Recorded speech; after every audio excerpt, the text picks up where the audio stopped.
been working to perfection now. 8 weeks in a row. 8-2 is the record on the season heading into this game against Fowler.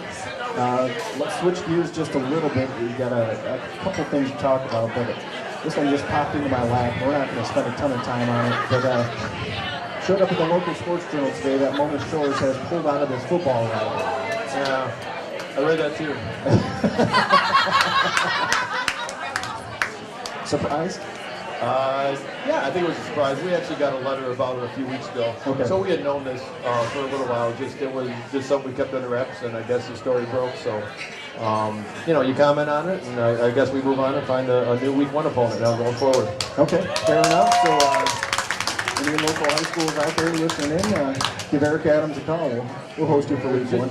I think Week 1 you'd like to keep it local for your fans, and it was such a great rivalry over the years, and again, you just want to keep that local game and somebody that you can, worked out so well for us for years that you're gearing your kids up to play, a team right across the way from you. So we're going to have to find a new way, I guess, to motivate the kids for Week 1, but I don't think that'll be much of a problem.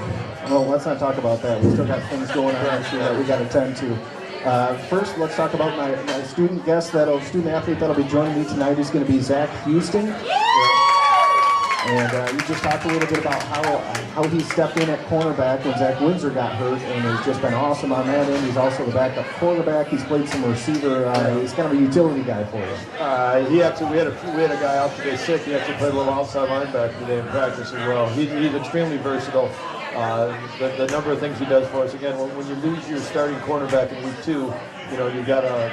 You're going to your next people, and you just hope that you prepared those guys just as well. And Zach's done a nice job with him and Anthony Woodard kind of switching in and out at the cornerback position. And then we put a lot on Zach as well, being the backup quarterback, because it's one of the most difficult positions you can probably play, because you don't get nearly, well, I guess we're at now, you don't get any reps almost with team. I mean, you get a few.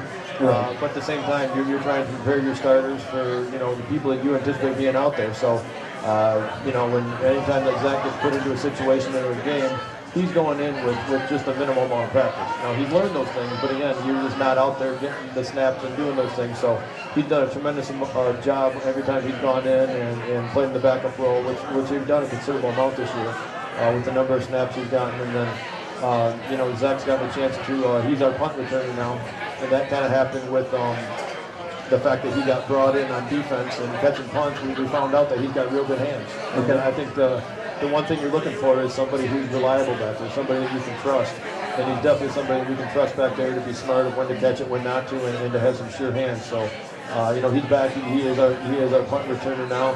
And I can't say enough about the job that he's done this year. And again, he played some receiver. And if anybody out there was at our Orchard View game, they know he had just a spectacular catch right up the sideline that game as well, where he went up to the ball. And one of those catches where you're up so high, you just figure when you're going to come down, you lose the ball. But he was able to hang on. So you can definitely see he's a very talented kid. I know he played basketball for the school, played baseball for the school. And he's just a tremendously talented, multi-sport athlete, and somebody who's just the embodiment of a total team player as well.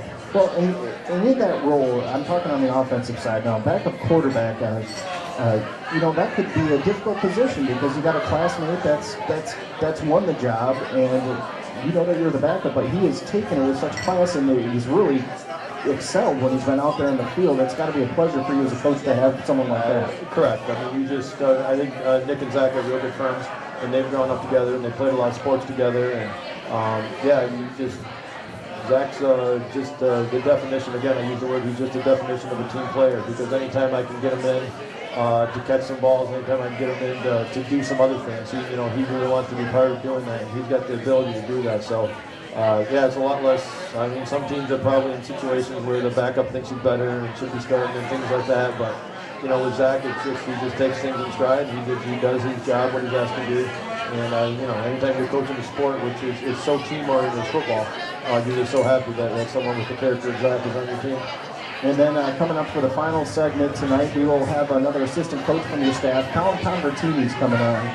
Tell us a little bit about your relationship with him and how he became part of the staff again. Yeah, Colin actually coached for us in the, he's a graduate of Muskegon Catholic, and maybe you'll get into a little bit of his playing career with him, which is just a remarkable playing career here at Muskegon Catholic. But when I got the job in January, one of the things I had to do, I guess in some ways, was replace me. Right.